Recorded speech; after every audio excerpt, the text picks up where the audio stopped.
Educação à distância, mudando realidades.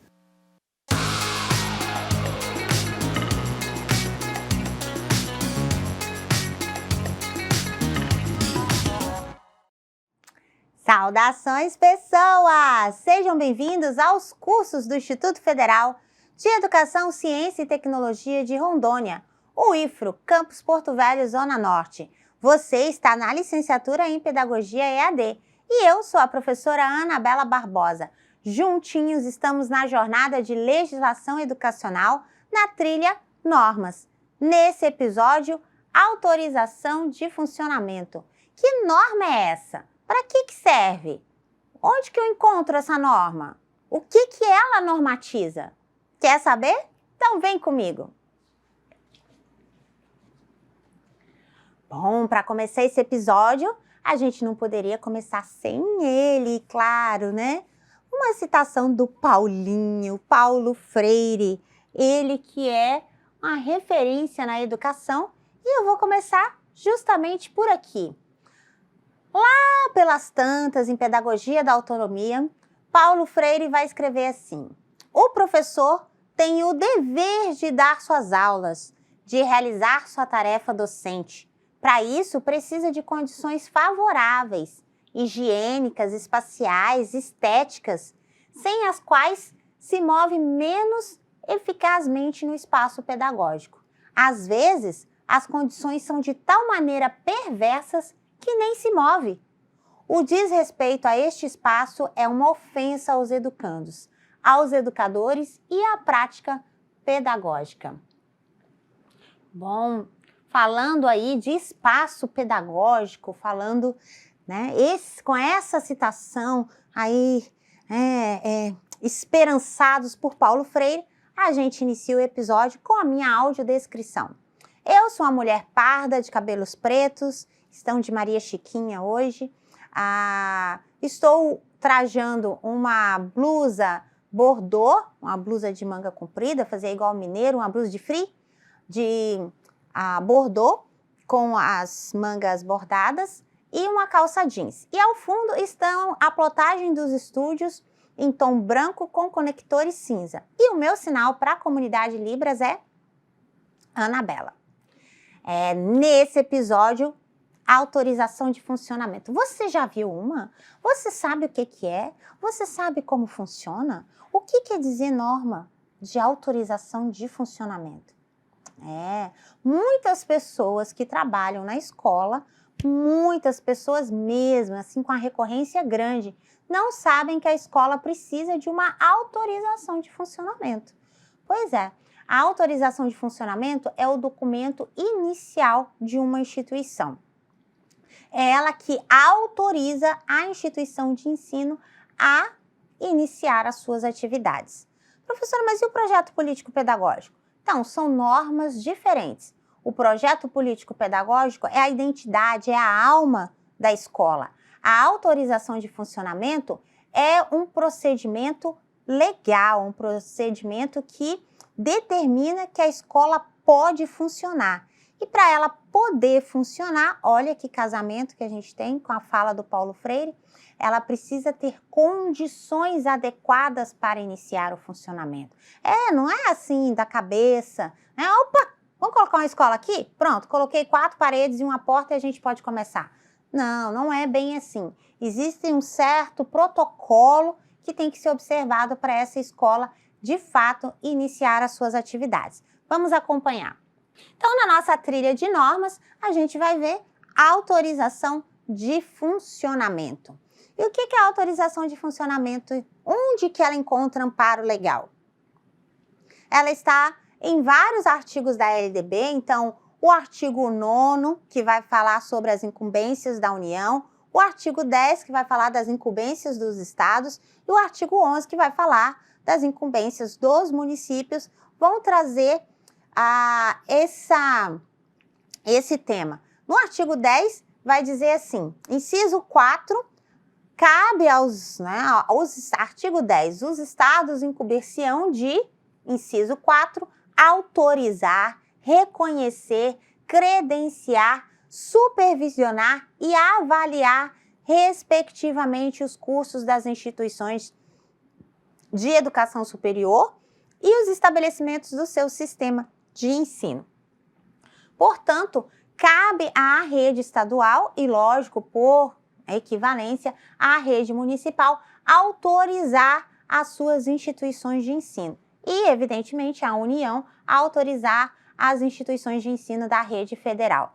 Então, autorizar o funcionamento significa emitir, geralmente é uma portaria na rede estadual e geralmente é uma resolução na rede federal, permitindo que aquela escola, aquela unidade inicie as suas atividades ou inicie as suas atividades com relação a um curso. Então, por exemplo, instituições de ensino superior geralmente vão receber autorização de funcionamento para um determinado curso. Instituições escolas da rede estadual ou da rede municipal vão receber autorização de funcionamento para iniciar suas atividades. Esse documento que vai aparecer no certificado, por exemplo, do aluno, no histórico do aluno, né? Então, quando emitir um histórico, o aluno cursa o terceiro ano do ensino fundamental, da Escola Estadual de Ensino Fundamental, Anabela Aparecida Silva Barbosa, sobre a autorização de funcionamento número tal. E isso que garante que aquela escola é oficial, que ela faz parte da rede do sistema educacional do Brasil. Sem esse documento, ela não existe. Não tem como ela emitir documento, certo? O que mais? Vamos ficar de olho. Bom, para iniciar, para ter direito a esse documento de autorização, a instituição geralmente faz o quê? A rede estadual ou a rede municipal constitui uma comissão, um grupo de professores, servidores, que serão esses primeiros servidores, provavelmente, dessa futura unidade escolar. E eles são responsáveis por iniciar o processo de autorização. O processo de autorização começa com um requerimento para a Secretaria de Educação, se for municipal, se for estadual, preenchido e assinado pelo representante, solicitando a regularização da escola. Que outro documento normativo a gente tem? A gente tem que ter a cópia autenticada em cartório do contrato social dessa instituição. A instituição tem um contrato social, especialmente se ela for uma instituição privada. Tem que gerar tem que se gerar o CNPJ da instituição e, sendo uma instituição privada, tem que gerar esse CNPJ e tem que ir ao cartório e autenticar a cópia. Sendo uma instituição pública, o sistema vai gerar vai fazer a solicitação da geração desse CNPJ. Tem que também ter uma cópia autenticada em cartório ou a original, geralmente agora são as originais, das certidões negativas dos cartórios de protestos e os documentos, se for o caso de instituições privadas ou confessionais ou sem fins lucrativos, mas se forem associações, tem que ter os documentos dos sócios, se houver, como no caso. Declaração de idoneidade assinada pelo representante da escola. Então, percebam, não é o diretor da escola ainda, ele é o representante da escola. E aí, provavelmente, se for uma rede pública, ele foi indicado pela secretaria. Se for uma rede privada, a chance muito grande de ser o dono da instituição ou o seu representante legal. Termo de responsabilidade assinado pelo representante da escola.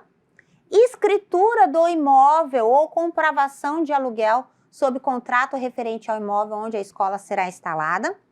Então, aí nós estamos falando dos dois lados, inclusive tanto rede privada quanto rede pública. Planta do imóvel com descrição e legenda de todas as áreas de uso.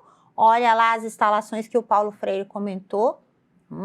Então, a descrição sumária relacionando os materiais e todo o acervo que será utilizado na instituição, além da identificação do espaço a que eles pertencem, a relação completa dos recursos humanos, ou seja, a descrição dos funcionários e das suas respectivas funções e horários de trabalho, Professora, já tem que ter os funcionários? Não, mas precisa de ter a relação quantitativa de funcionários que vai atuar na escola.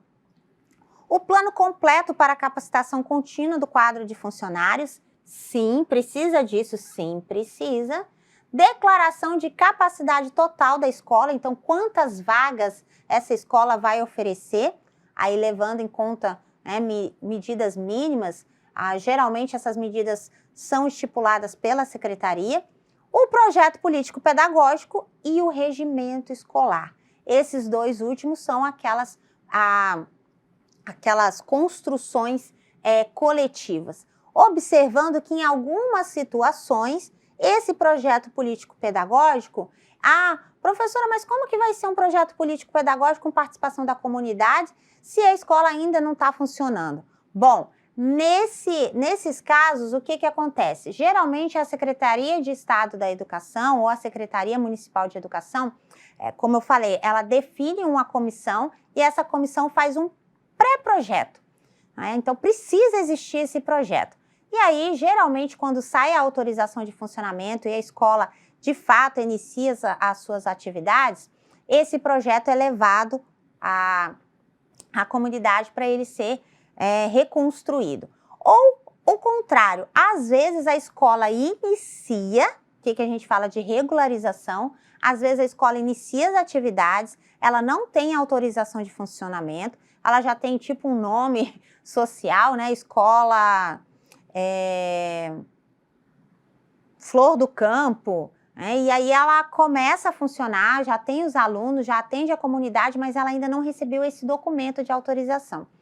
Quando é este caso, o projeto político-pedagógico já deve vir com as construções coletivas, tá? Essas normas estão, aí vocês podem consultar elas com mais atenção lá no livro do Pablo Bez e da Maria Toledo, Gestão Educacional da Educação Básica, que está disponível no ambiente virtual. E o que mais? Bom, aí a gente tem aqui, olha, alguns sites que nós estamos recomendando, onde vocês veem procedimentos e documentos para autorização de funcionamento de instituição de educação infantil. A gente sugeriu aqui educação infantil, por serem as instituições mais comuns, especialmente na educação privada também. Bom, nós temos aqui algumas recomendações aí de sites para que vocês possam conhecer melhor esses procedimentos de autorização de funcionamento. Esse daqui é de Minas Gerais, então a secretaria organizou uma página aqui, olha, autorização de funcionamento escolar e reconhecimento de cursos. Então, como que funciona, quais são os protocolos, como que fazer o pedido, qual é a documentação necessária. Então, olha, para ofertar ensino fundamental, a EJA, como que faz a autorização de funcionamento, tem até um quadro com os documentos e os requisitos, o credenciamento, como é que faz. Então, assim, cada um desses procedimentos, eles vão exigir documentação específica. Esse daqui é do Conselho Estadual de Educação, aqui de Rondônia, e o site, você consegue acessar aí pela SEDUC, que está disponível no nosso ambiente virtual. Ele tem aqui atos normativos e atos autorizativos. Os atos normativos são todos aqueles que nós já comentamos aí em episódios anteriores. E os atos autorizativos, eles vão ser especificamente olha só, tem a resolução da Câmara de Educação Básica, que aprova a reorganização do Instituto Alencar Freitas, a resolução 175, sobre o encerramento de atividades do Centro Educacional Paulo Freire em Pimenta Bueno, mantém o reconhecimento da Escola Estadual de Ensino Fundamental e Médio Campos Sales em São Francisco do Guaporé, mantém o reconhecimento do Colégio Adventista, e outras. Aí, olha, a gente abriu só para a gente visualizar o documento, é um documento público, então, mantém o reconhecimento, então é uma resolução, e aí é uma portaria, é uma resolução, e na maioria das vezes, quando é essa de manter o reconhecimento, ou seja, ela estende o reconhecimento, olha, simplesmente vai dizer que estende o reconhecimento e a documentação não vai ser complexa. Vamos ver aqui se a gente concede por 4 anos ao Centro Educacional Multi-Ensino, em qual a autorização para implantação de polo de apoio presencial. E aí você vai ter, olha, os documentos de reconhecimento, de autorização. As autorizações são menos comuns porque elas vão sendo à medida que uma unidade é criada. Mas as mais comuns depois são as de reconhecimento e as de credenciamento. Qual que é a diferença, professora? Bom, a diferença entre a autorização de funcionamento e a credenciamento é a seguinte: a autorização de funcionamento é um documento que, o nome já diz, autoriza a funcionar. A de credenciamento, geralmente, ela credencia uma unidade de ensino, uma escola, que não realiza aquelas funções, mas ela vai ser credenciada, então ela vai receber o crédito para executar aquela atividade. Então, avaliações de reclassificação, como altas habilidades ou necessidades educacionais especiais, ou por algum motivo é necessário reclassificar o aluno, então a escola vai ser autorizada a fazer essas avaliações. E aí, para ela ser autorizada a fazer essas avaliações, o termo utilizado é credenciamento, ela vai ser credenciada a. Então, de repente, não tem um centro de educação de jovens e adultos no município, tem uma escola, digamos, uma escola estadual de ensino médio. E aí, o que a secretaria pode fazer? A secretaria não oferece educação de jovens e adultos, mas ela pode credenciar essa escola a realizar os exames para fins de atendimento de uma população.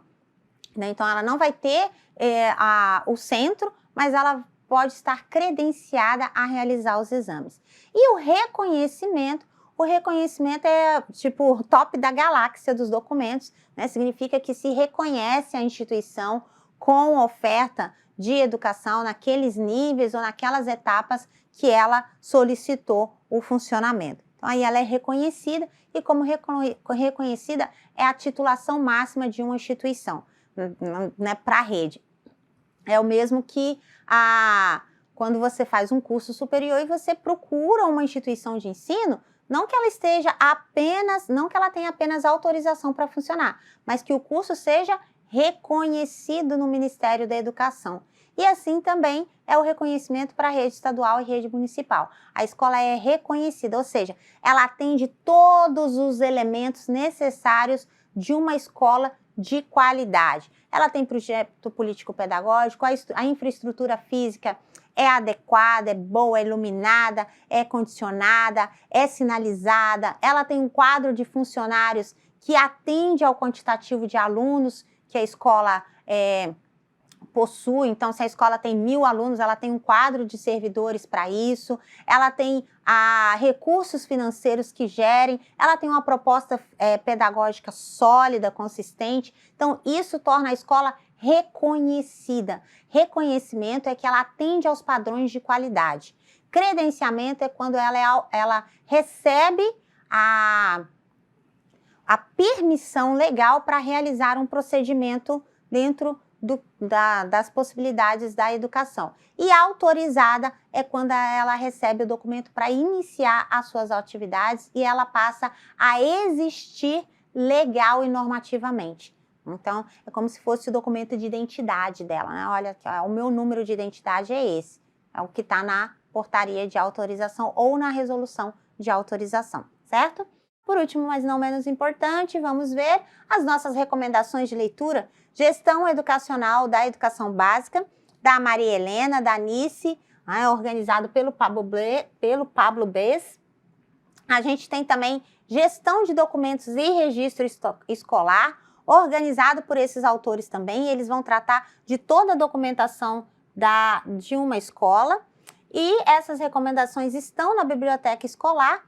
E, lógico, para a gente só reforçar, esse manual aqui da Secretaria Escolar do Distrito Federal, ele também vai versar aí sobre esses documentos, tá? Então, desde matrícula, transferência, é só uma sugestão de leitura, é um documento que nós localizamos e que ele parece atender aí a orientar, né? A orientar, porque ele é um manual, manual de Secretaria Escolar do Sistema. Opa, passei demais. Nossa, minha mão tá pesada hoje, vou passar por aqui que é melhor. Manual da Secretaria Escolar do Sistema de Ensino do Distrito Federal. Evidente que outros sistemas devem possuir o documento, mas nós achamos esse bastante completo. Então, se você quiser conhecer e saber mais, acesse aqui o material. Evidente que o que eu trago aqui são generalizações, não vá acreditar em tudo que eu falo, né? Busque, leia o material, está disponível no ambiente virtual, está disponível na biblioteca virtual e, se você quiser saber mais, é só ir lá consultar. Leia. Ler é um dos primeiros passos para a construção do conhecimento. A gente encerra esse episódio e, lógico, sempre curiose-se. Até a próxima. Bonanças!